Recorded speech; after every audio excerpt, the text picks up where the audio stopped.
にてくれ、目が覚めるまで過去の夢から逃げたくない。気持ちは鏡で行動を映すと分かってるはずでしょう。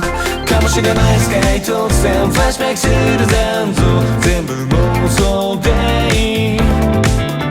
独り占めしようなんてさ考えるだけして逃げたりしないよ。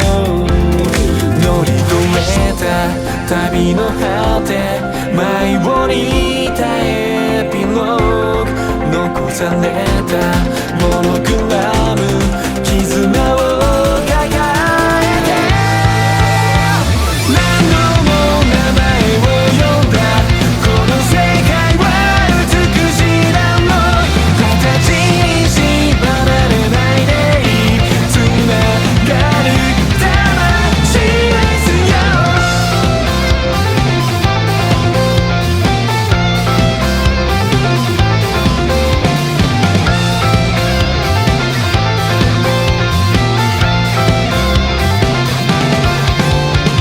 合図を待って言葉隠した、言いたいことなんて忘れてた。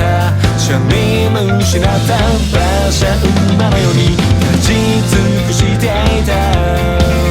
もしこの瞬間が終わってしまったとしても、形作る影にその名前を刻めばいい。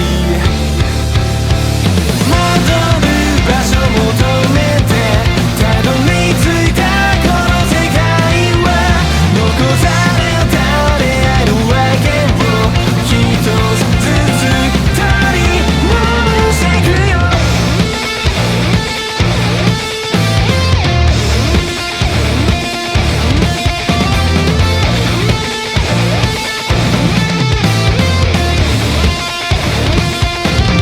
乗り越えた旅の果て、迷いたエピローグ、残され